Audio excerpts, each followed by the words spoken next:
بسم اللہ الرحمن الرحیم۔ آج بھی آپ کو بڑا ہی خوبصورت واقعہ سنانا چاہتی ہوں۔ سید مجاہد نقوی انہوں نے اپنی کتاب دلائل فضیلت میں ایک واقعہ تحریر کیا ہے۔ یہ عشق و محبت کی باتیں ہیں۔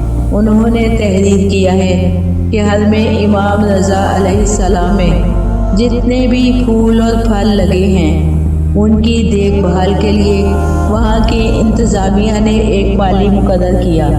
ان پھولوں اور پودوں کی حفاظت کے لیے جو ہی اس مالی کو ان پودوں کی حفاظت کے لیے مقرر کیا گیا تو لوگوں کی آنکھوں نے ایک منظر دیکھا کہ وہ مالی جب صبح کو آتا تو بڑی محبت اور عقیدت سے بڑے پیار سے مولا کے روزے کے ایک ایک پتے کو ایک ایک پھول کو چومتا، ان کی دیکھ بھال کرتا، صفائی کرتا، پھولوں کی حفاظت کرتا، درختوں کی حفاظت کرتا۔ اس کی نگاہ میں کوئی ایسا پھول یا پتا نہیں تھا جو پوشیدہ ہو۔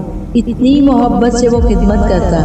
جب وہ فارغ ہو جاتا تو مولا کے روزے کے سامنے بیٹھ جاتا، وہ مناجات پڑھتا، دعائیں مانگتا، اس کے چہرے پر آنسوؤں کی ایک لڑی جاری رہتی۔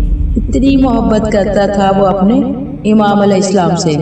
اکثر وہ اپنے دوستوں سے کہتا کہ میں سارا وقت سوچ کر شکر خدا ادا کرتا ہوں کہ میرے مولا امام رضا علیہ السلام نے مجھے اپنا خادم بنایا ہے۔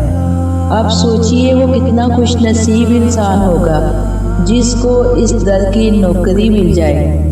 جب اس کی چھٹی کا دن ہوتا اس کے سارے دوست گھومنے چلے جاتے، ادھر ادھر چلے جاتے، لیکن وہ مولا کے دروازے پر آ کر بیٹھ جاتا۔ اس کے دوست اکثر اس سے سوال کرتے کہ تجھے ایک چھٹی ملتی ہے، تم کہیں اور کیوں نہیں جاتے؟ وہ اپنے دوستوں کا چہرہ دیکھ کر کہتا، کائنات کی کون سی ایسی جگہ ہے جو میرے مولا کے روزے سے بہتر ہو؟ میرے مولا کا روزہ تو جنت ہے، میں اور کہاں جاؤں گا؟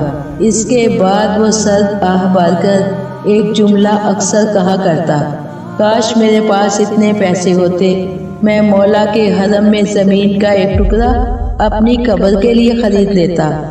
وہ سرد آہ بھر کر کہتا، میں اپنے مولا سے جدا ہونا نہیں چاہتا، مر کر بھی جدا ہونا نہیں چاہتا۔ وقت گزرتا گیا، آخر کار کل نفس ذائقۃ الموت، ہر ذی روح نے موت کا ذائقہ چکھنا ہے۔ اس کی موت کا وقت بھی آ گیا۔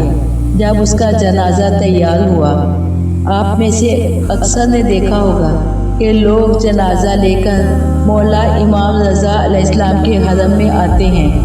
وہاں کے گرد و نواح کے رہنے والے جنازے کو مولا کے روزے پر لاتے ہیں، طواف کراتے ہیں، کہتے ہیں کہ اس کا جنازہ بھی اس کے وارث لے کر آئے۔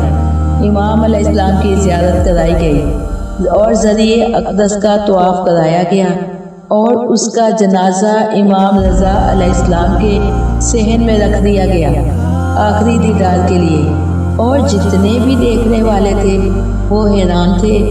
ایک تو اس کے چہرے کا نور، دوسرا اس کے چہرے کی عجیب طرح کی مسکراہٹ تھی۔ جو بھی دیکھتا سبحان اللہ کہتا۔ کہتے ہیں کہ جب سب نے دیدار کر لیا اور اس کا جنازہ اٹھایا جانے لگا تو اس کے جنازے کا تابوت زمین سے چپک گیا۔ تابوت کو بہت زیادہ کوشش کی گئی زمین سے اٹھانے کی، مگر تابوت زمین سے چپکا رہا۔ آخر علماء دین سے رابطہ کیا گیا۔ علماء دین نے پوچھا، کسی کو معلوم ہے کہ اس کی سب سے بڑی خواہش کیا تھی؟ اس کے دوستوں نے کہا کہ یہ اکثر مولا کے حرم میں بیٹھ کر رو کر کہا کرتا تھا، کاش میرے بس میں ہوتا، میں اپنے امام کے حرم کے اندر زمین کا ٹکڑا وقف کرتا، میری قبر یہاں بنتی۔ اس کی سب سے بڑی خواہش یہ تھی۔ آپ سوچ سکتے ہیں کہ تمام علماء دین نے یہ فتویٰ دیا کہ یہ مولا امام رضا علیہ السلام کا منظور نظر ہے۔ اگر یہ امام سے عشق کرتا تھا تو امام کو بھی اس سے بہت محبت ہے۔ علماء دین نے کہا کہ بغیر اجرت کے اس کو امام علیہ السلام کے حرم کے ایک مقام پر دفن کر دیا جائے۔ آپ دیکھیے اس مالی کا نصیب کیسے جاگا۔